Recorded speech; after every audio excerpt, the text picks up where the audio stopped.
Bienvenidas y bienvenidos. Hoy nos metemos de lleno en el fenómeno de la adicción. Tenemos bastante material y la idea es, bueno, desentrañar un poco qué es, cómo se entiende, su historia. Exacto. Partimos de algo que parece central, que suele empezar con conductas que buscan algo bueno, un refuerzo, ¿no? Pero acaban, bueno, mal. Con pérdida de control. Justo, esa pérdida de control es, yo diría que el eje. Pero hay más, claro. La dependencia, la tolerancia, el síndrome de abstinencia y, bueno, a menudo un deterioro importante en la vida, que es lo que suele llevar a pedir ayuda. Vale, profundicemos ahí. Si tuviéramos que listar características claves, según las fuentes, ¿cuáles serían? Aparte de esa pérdida de control. Pues mira, se habla de varias cosas. Un deseo muy intenso, casi una compulsión por hacerlo. Luego, la dificultad para controlar cuándo empiezas, cuánto sigues, hasta dónde llegas. Ya, también sentirte mal, ¿eh? Con malestar físico o psicológico si no puedes hacerlo. Y lo más llamativo, quizá, seguir haciéndolo aunque veas que te está fastidiando la vida, a pesar de las consecuencias negativas. Es que esa combinación. Sí, es un ciclo complicado de romper, la verdad. Y es interesante ver cómo ha cambiado la visión social. Las fuentes hablan de un uso muy antiguo de sustancias, con fines, pues, lúdicos, religiosos, hasta curativos. El opio, la coca, plantas. Claro, y luego el salto a las transformaciones químicas y cómo la sociedad en cada momento dice esto sí o esto no. Eso marca mucho quién consume y cómo. Ya. Y si conectamos con la historia que traen los materiales. La revolución industrial. Ahí cambia todo. Finales del 19, principios del 20. Se juntan varias cosas. La gente yendo del campo a la ciudad. La miseria urbana. Y ojo, algo que sorprende, que los médicos recetaban cocaína, heroína, junto al alcohol o el café que ya estaban ahí. Vaya mezcla. Un caldo de cultivo, sí. Se pasó de un uso médico a intentar aliviar el malestar de vivir, básicamente. Y más tarde, años 20 y 30, figuras importantes empiezan a cuestionar todo esto. Se menciona a Freud, ¿no? Y su historia con la cocaína. Sí, es un ejemplo de cómo la percepción iba cambiando. Ahí empieza a cuajar la idea de la adicción como una enfermedad mental.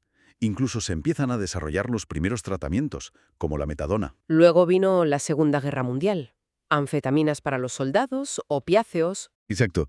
Y después, los movimientos contraculturales de los 60 y 70 popularizaron otras sustancias. Y claro, saltó la alarma social, ahí vinieron los primeros intentos serios de control internacional, la Convención de 1961, por ejemplo.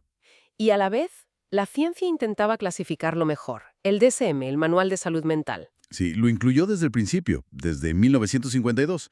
Pero cómo lo entendía ha cambiado un montón. Al principio era casi un síntoma de no encajar en la vida. Luego ya se empezó a ver más como una enfermedad del cerebro. Y el gran cambio del DSM-4 al 5, ¿no? Que antes separaban abuso y dependencia. Eso es. El 4 los distinguía. El 5 eliminó esa distinción.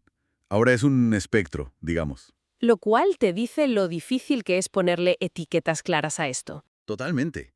Y además, el foco se ha ampliado muchísimo. Ya no es solo cosa de química. Las adicciones comportamentales, el juego patológico, por ejemplo, es que las similitudes son tremendas. ¿En qué sentido?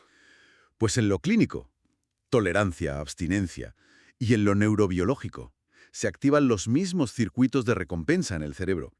Incluso el uso de Internet. Bueno, ahí hay más debate científico, pero el DSM-5 ya ha metido el trastorno por juegos de Internet. O sea que el campo se expande. Muchísimo. Vale, aquí la cosa se pone densa. Para aclararnos bien, ¿podríamos repasar esos términos que salen todo el rato? Uso, abuso, dependencia. Fundamental, sí. A ver, rápido. Uso sería algo esporádico, sin problemas aparentes. Vale, Hábito. Ya es frecuente, pero, digamos, todavía hay control. entendido. Abuso.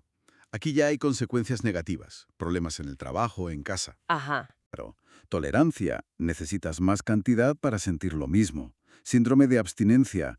Te pones fatal física y mentalmente si paras de golpe. El craving también se menciona mucho. Sí, ese deseo súper intenso, a veces irrefrenable, de consumir o hacer la conducta. Y los refuerzas, positivo y negativo. Exacto. Refuerzo positivo, buscas el placer, el subidón. Refuerzo negativo, Lo haces para evitar el malestar, la ansiedad, el mono. ¿Y en el tratamiento esas fases? Desintoxicación. Sí, desintoxicación, limpiar el cuerpo, deshabituación, cambiar las rutinas, aprender a vivir sin ello, y reinserción, volver a la vida normal. Y siempre teniendo en cuenta la recaída, que es parte del proceso en un trastorno crónico. Y dos conceptos más: policonsumo y patología dual. Uf, importantes. Policonsumo, usar varias sustancias a la vez o alternadas, y patología dual, tener una adicción y además otro trastorno mental, como depresión, ansiedad, muy común. Entonces, si tuviéramos que resumir la gran idea de todo esto, Pues que la adicción es algo muy complejo. Tiene raíces biológicas, psicológicas, sociales, históricas. marcado por esa pérdida de control. Exacto. Y que nuestra forma de entenderla ha evolucionado un montón, ampliándose más allá de las sustancias químicas. Y la precisión en los términos es clave. Fundamental. Y reconocer que esto sigue cambiando, sobre todo con las adicciones sin sustancia.